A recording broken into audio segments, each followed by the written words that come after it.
Salut à tous, ravi de vous retrouver sur canalturf.com. On va évoquer le programme de ce mercredi 23 octobre et notamment le quintet qui aura pour cadre l'hippodrome de Deauville et sa piste en sable fibré. Il s'agira du prix des Équidaises.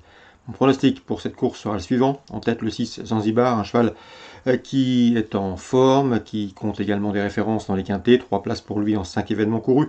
Le tracé ne lui pose aucun problème, bien au contraire. Il a des références à faire valoir sur le parcours. Sachez également qu'il a rejoint l'effectif d'Anastasia Vatel, après une prestation dans une course à réclamer. Il était auparavant entraîné par Cédric Rossi. On lui posera le numéro 3 dans cette preuve, Velma Valento, qui peut se targuer d'avoir déjà remporté un quintet l'an dernier à Saint-Cloud, et qui compte une victoire également et une place de troisième en autant de sorties sur le tracé proposé, celui des 1900 mètres PSF en garde. Attention également au numéro 2, Moral Gagnant, qui affiche lui 3 places de troisième en 4 quintets courus.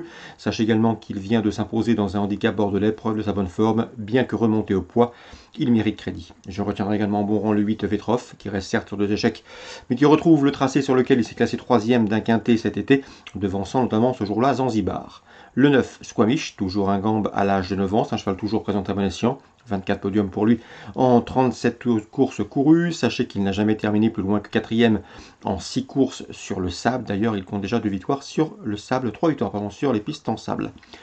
Pour les places, on se méfiera du 1 Admiral Throne, qui s'est permis le luxe de remporter 2 handicaps consécutifs de cet été et au mois de septembre.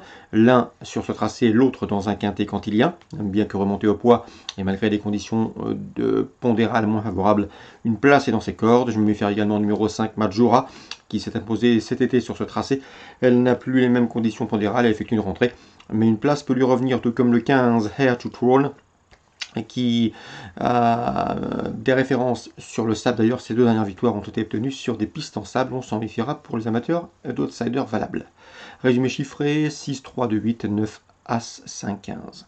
Suite du programme, toujours Deauville. Dans la première, le 105 Green Spirit trouve une belle occasion d'ouvrir son palmarès. Je le retiendrai dans le numéro 3, un Nemean Lion, qui est en progrès. 105-103. Pour le Prisonomie, une listed pour les 2 ans.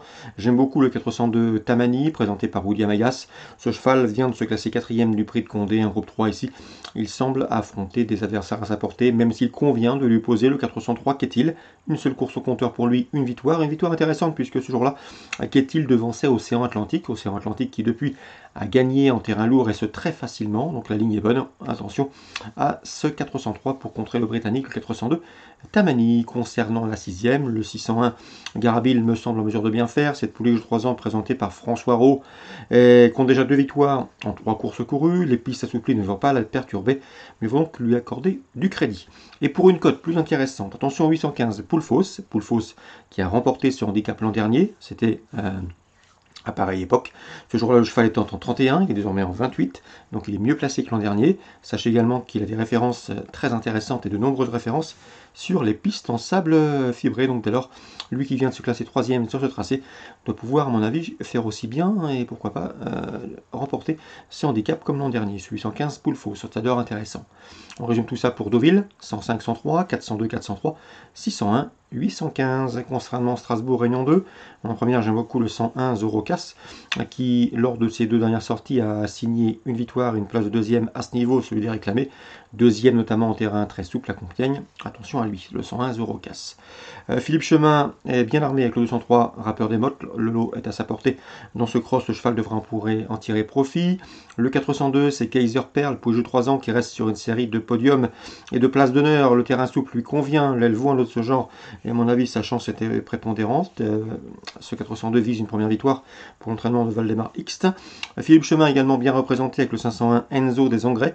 À mon avis, le lot est à sa portée. Il devrait jouer la victoire, d'autant que le terrain souple, il l'apprécie. On lui associera surtout et on lui posera surtout le 503 Arcalon qui collectionne les bons résultats. Il aura contre lui, il effectue une course de rentrée. Il n'a pas couru depuis plus d'1 an, mais c'est un cheval qui, au regard de ses performances et de ses résultats, est a priori son principal opposant, 501, 503. Et enfin, dans la 6e, le 605 Takadir mérite crédit. Le cheval vient de se classer 2e sur cette piste de Strasbourg. Ce jour-là, il devançait 5 de ses rivaux du jour, sur une piste jugée très souple. Bref, dans ces conditions, ce 605, Takadir mérite bien évidemment crédit et n'aurait qu'à répéter son dernier parcours pour jouer la victoire. On résume tout ça pour Strasbourg, Réunion 2, 101, 203, 402, 501, 503 et 605. Anguin en Réunion 4. Dans la première, le 104 Giant Sommelier est un poulain estimé par Jérôme Compas. C'est ce qu'il m'avait indiqué lors d'un précédent contact téléphonique. Le cheval, à mon avis, ici, doit pouvoir se mettre en évidence. C'est un cheval de qualité. Il compte déjà d'ailleurs 3 podiums en 4 courses courues. Dans la troisième, le 307 Firecracker doit pouvoir poursuivre sa série. Lui qui reste sur 2 succès, il ne devrait pas avoir de mal à remettre le couvert. Et attention également en 612, c'est Ginet des Ipines qui débute ici au trot monté, à mon avis, avec une belle chance de réussite. Donc le 104, Giant Sommelier, le 307 Firecracker, sans oublier Ginet des Épines, le 612, c'est à Anguin, c'est en Réunion 4. Bonjour à tous, rendez-vous demain pour un nouveau programme.